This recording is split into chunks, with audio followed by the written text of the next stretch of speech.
रहमतुल्लाहि वबरकातुहू। स्टूडेंट्स, आज हम इस वीडियो में किस तरह हम 10th में मैथ्स में जो है 60 से 70% मार्क ऐसा आसानी से ले सकते हैं करको देखेंगे।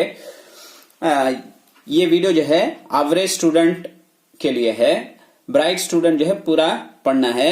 ये एवरेज स्टूडेंट के वास्ते ये वीडियो बनाई गई है। 1 वर्ड 14 पूछे जाएंगे, 1 मार्क क्वेश्चन से। उसमें से 10 जो है आई होप के बुक बैग से पूछेंगे। एक यूनिट के बाद 15 से 20 क्वेश्चंस 1 वर्ड ही।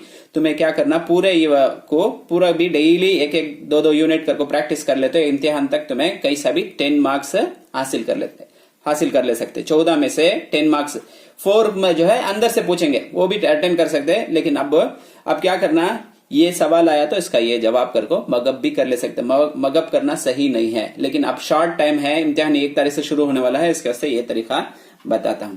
तुम्हें सवाल प्रैक्टिस कर ले को, एक सामने वाले का ने तुम्हें उन्होंने क्वेश्चन पूछे तो तुम्हें आंसर करे सका, प्रैक्टिस कर लो। इसमें से मिनिमम 10 मार्क्स तुम्हें मैक्सिमम 10 मार्क्स ले सकते हैं। उसके बाद 2 मार्क्स में फर्स्ट यूनिट पूरा कंप्लीट पढ़ना, सेकेंड थर्ड, और उसके बाद प्रोबेबिलिटी तो आसान पूरा भी पढ़ना। उसमें से 7 क्वेश्चंस पूछे जाएंगे। और स्टैटिस्टिक्स के क्वेश्चंस भी बहुत भी आसान है, तुम्हें उसमें भी वो भी एक क्वेश्चन आसानी से, या मिनिमम हमें 7 रख लेंगे। इसमें से 2, इसमें से 2, इसमें से 2, इसमें से 1। स्टैटिस्टिक्स का क्वेश्चंस भी तुम्हें देखे तो बहुत भी आसान ही।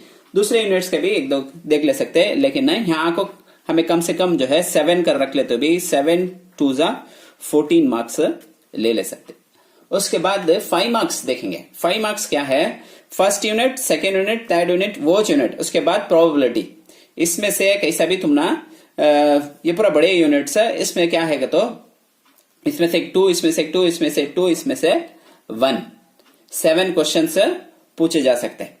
नहीं, तुम्हें इसके साथ साथ थियरम्स ही कंफर्म, तुम्हें थियरम्स भी पढ़ ले चलेगे तो 3 से 4 थियरम पढ़ ले चलेगे तो उसमें से एक पूछेगा। तो इसमें से 7 to 8 क्वेश्चंस अटेंड कर सकते हैं।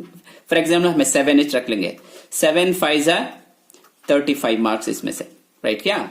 अब उसके बाद ज्योमेट्री ग्राफ। अब इसमें ये यूनिट बोले ना, कौन सा भी छोड़ना नहीं, पूरा पढ़ ले जाना। खाली इंपॉर्टेंट नहीं, पूरा भी पढ़ ले गए तो इसमें से ये 35 मार्क, 40 मार्क ले जा, मैं जो है 35 रखे हूं। उसके बाद ज्योमेट्री ग्राफ को अब 8 मार्क, 1 को 8, 8 2 16 मार्क्स इसमें से तुम्हें ले सकते। अब ग्राफ जो है नीड से करना, पूरे ग्राफ को प्रैक्टिस कर ले जाना, कितने भी हिंकी पूरे ग्राफ को प्रैक्टिस कर ले जाना। कौन सा क्वेश्चन आया तो कैसा करेंगे, कहां से कहां तक की वैल्यू डालेंगे, ये जहन में रख लेना। हमें वहां जाको परेशान होने की जरूरत नहीं, अभी डेली प्रैक्टिस करना।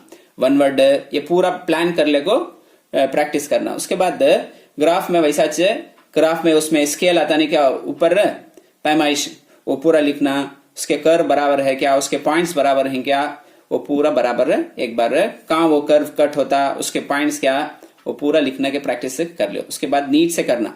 ज्योमेट्री में रफ डायग्राम कंपलसरी लिखना। उसके बाद फायर डायग्राम, उसके बाद कंस्ट्रक्शन तसनीफ बोलते हैं क्या, वो भी लिखना। वो भी लिखे तो आसानी से तुम्हें पूरे ज्योमेट्री ग्राफ प्रैक्टिस कर ले को चलेगा। तो इसमें कितने हुए, 16 मार्क्स। देयरफॉर अब तुम्हें पूरा टोटल कर ले तो हमें इसमें 1 वर्ड में 10 मार्क्स है, 2 मार्क्स में मिनिमम 14 बोल दो, उससे भी ज्यादा ले जाए। दूसरे यूनिट भी हमें जो आसान है वो पढ़ ले चले तो उसमें भी आ जाएंगे।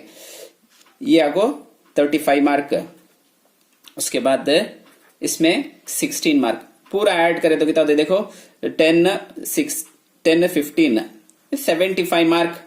कैसा भी अब भी तुम्हें पढ़ लग गया तो भी इससे भी बेहतर लेंगे। ये आपको खासकर जो बच्चे ब्राइट स्टूडेंट है उनके वास्ते ये वीडियो नहीं, एवरेज स्टूडेंट के वास्ते ये शॉर्ट पीरियड में, ये 10 दिन में, 10 से 12 दिन में हमें कैसा आपको 60 to 70% मार्क हासिल करने के वास्ते ये वीडियो बनाई गई है। तुम्हें प्रैक्टिस मैथ्स के वास्ते प्रैक्टिस, तुम्हें जितना प्रैक्टिस करेंगे कि तुम्हें उतने अच्छे मार्क्स लेंगे। और हमारा चैनल भी है लर्न विद हफीज, तुम्हें उसमें भी इंपॉर्टेंट क्वेश्चंस ही तुम्हें उसमें भी देख सकते हैं। उम्मीद है कि तुम ना हमें दुआ करते हैं कि तुम्हें अच्छे मार्क्स हासिल करो।